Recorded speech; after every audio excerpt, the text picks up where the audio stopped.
Welcome to EdTechX Stories. My name is Benjamin Vedrenne-Cloquet. I'm CEO of EdTechX and partner at IBIS Capital. EdTechX Story is every week 5 minutes of interaction with influencers and innovators making the future of education and work. I hope you'll enjoy our next story. Please join me to welcome our next guest.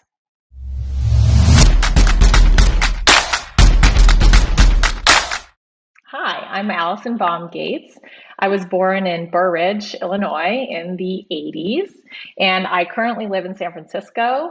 I'm a general partner at SemperVirens Venture Capital. I'm also a frequent writer for Forbes and a teacher on the topic of venture capital. I'm here to talk about the future of work and EdTech. Allison, good morning. Welcome to our EdTechX Innovator Stories. You are a general partner at SemperVirens Venture Capital, and you're also a recognized future of work expert.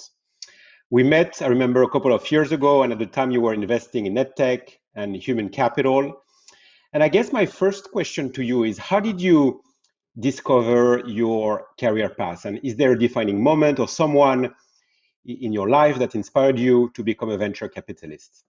I never really knew what venture capital was, but over the course of my career, started to see how powerful it is for changing the systems that our entire society, economy are built upon. So the way that I've approached my career is identifying problems that I'm having and then finding solutions and figuring out a way to share those solutions with other people. So, started my career on Wall Street and saw how quickly technology was transforming what we were doing on a day-to-day basis. And so instead of being on the finance side, I wanted to get into technology, but very quickly found that with an undergrad in economics and film studies, I didn't have the skills that were necessary to get into tech.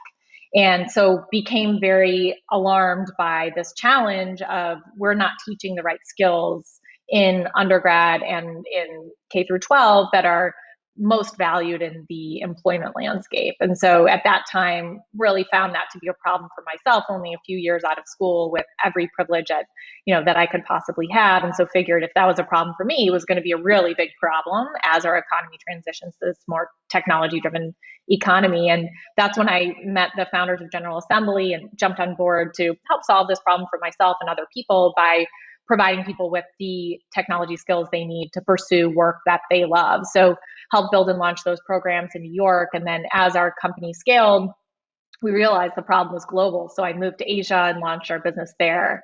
And in the process of doing that, saw that launching a business internationally is actually really difficult. You don't know anyone, you don't have any resources, you really need the right local partners. And that inspired me to start a venture fund with a partner of mine who I had met through General Assembly, and we started Fresco Capital, and we were investing in companies in EdTech and the future of work, a problem that is global, investing in those companies and helping them set up businesses internationally. And so made about 70 investments through that fund. That brought me to Japan, where many of our portfolio companies were expanding as well. And then saw the power of the Silicon Valley ecosystem and wanted to really get inside of that ecosystem. And so moved to the Bay Area myself and spent some time in more traditional venture funds to understand how that system works. Because I definitely want to change the system of venture capital itself as well. And so really think you need to understand something before you can change it. And as I kept investing in EdTech and the future of work, realized that the keys to the future of work really lie with employers. They're, the way that we scaled our business at General Assembly, the way that many of our portfolio companies were scaling by working with large employers that have hundreds of thousands of employees, as opposed to trying to change one individual's career path at a time. And that brought me to SemperVirens, where our secret sauce is this network of an extended network of over 100,000 HR leaders, as well as a tight network of about 50 advisors who are CHROs at publicly traded companies and are leading some of the most influential workforces in America. So that's kind of led me to where I am today. It's been a process. It's definitely not as direct as you think it is when you start out, but I'm so grateful for the journey. Okay, and you focus on future of work, and I've read one of your blog where you ask a very thought-provoking question, which is, does work have to be this way? So can you define for me future of work? and what are the key trends in that sector that you see? I think of the future of work as really anything related to how people make money. And what's fascinating to me is that our consumer lives have been completely transformed by technology, right? Our consumption is what drives the economy. All of our consumer experiences have been completely personalized. You have your phone, you can find, someone to date, something to eat, you can find places to go, all in a completely personalized way. And yet, when it comes to production and our jobs, that level of personalization hasn't been applied yet. So I think the future of work is this promise of mass personalization of how we work as well. So that's been something I've been focused on. Your work is how you spend 90% of your waking hours. It is the only thing you will do over the course of your lifetime more than work is sleep. And so if there's an important problem to work on, it's that. So I think that's been part of my motivation for focusing on the future of work. And when it comes to EdTech and kind of starting in K through 12, you see how much your education impacts the way that we work. And so over the course of my time as an operator, as well as an investor in EdTech, realized that this relationship between employer and employee is changing very rapidly. And in order to really influence that for the long term, you have to build out relationships with employers to understand how they're thinking about their workforce and also influence how they're leveraging different tools to help their workforce be most productive. So I've been a big believer for a long time that the future of work is digital, distributed, data-driven, dynamic, and diverse. And so I've been investing along those lines, investing in tools and platforms that are building toward that future. Of course, I didn't realize that COVID would hit and would accelerate our movement in that direction, but it's certainly what happened. So I think we're at a really exciting time right now where a lot of the changes that were already in motion, we have the opportunity to actually systematize and make permanent to the extent that they're useful for us. Mm-hmm. Okay, and what keeps you busy those days in your job? Is there an interesting project or company or things that you're really after?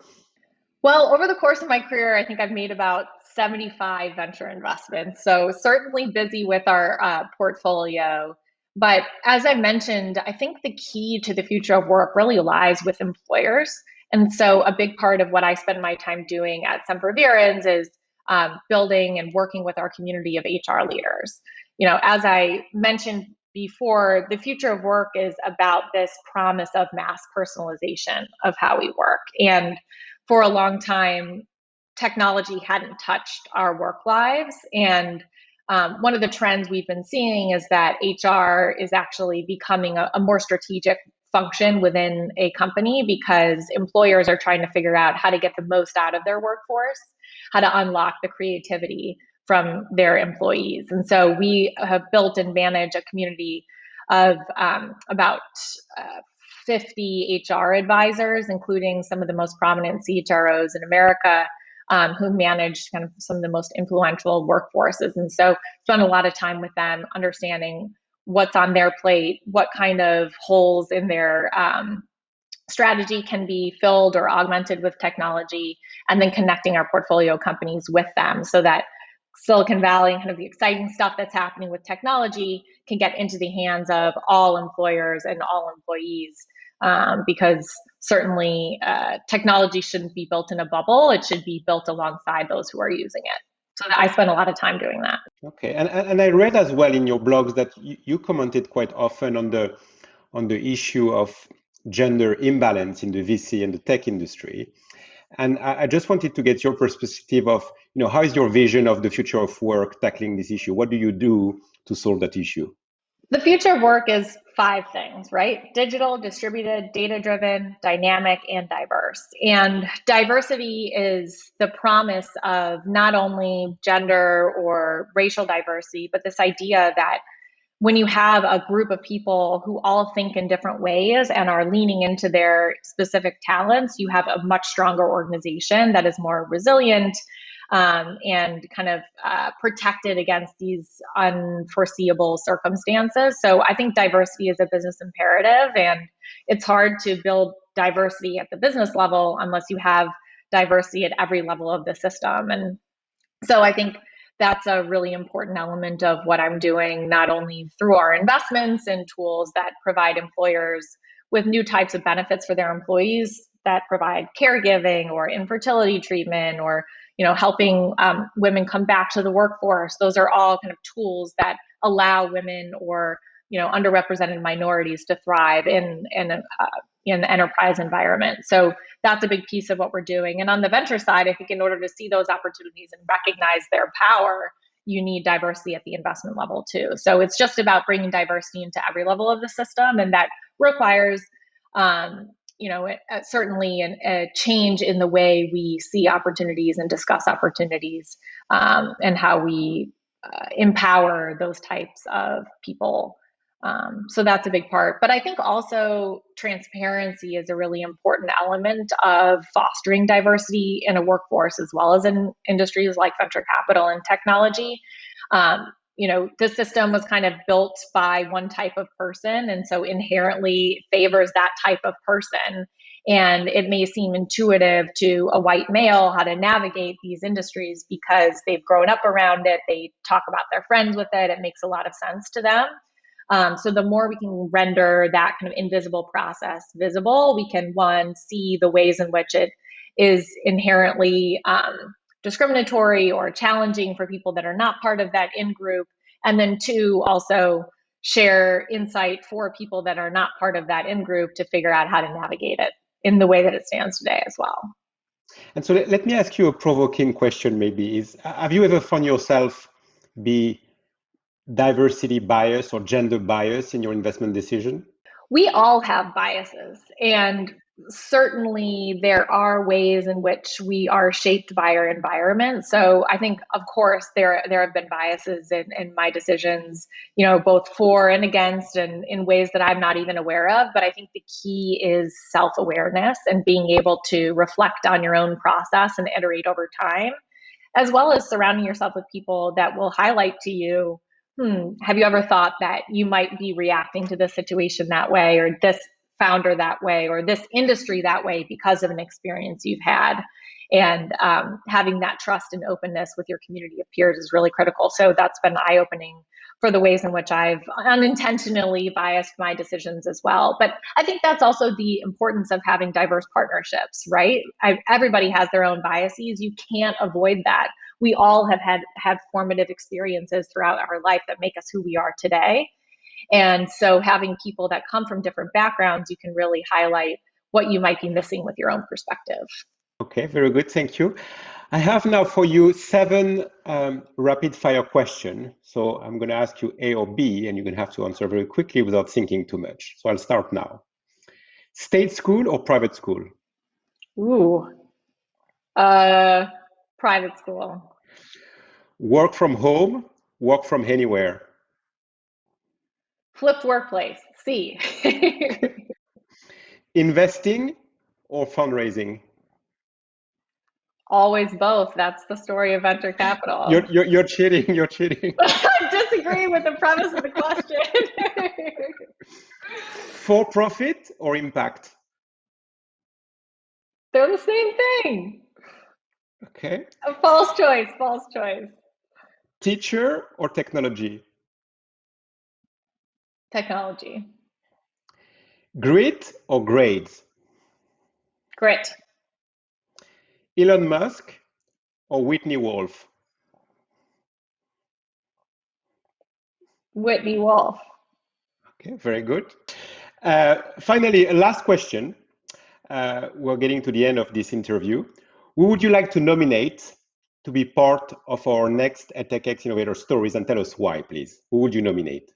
I'd like to nominate Nicole Jarboe, who is a co-founder of Boost, a financial education and product platform for side hustlers of the Gen Z generation. So I think there's a lot that we don't learn about finances in school. It's a big part of our education that's sorely needed. So would love to nominate her to tell her story. Okay, then she will be invited. Allison, thank you so much for your time. I really enjoyed the interview. That was Allison Baum Gates for EdTechX Innovator Stories. Allison, thank you and au revoir. Thank you.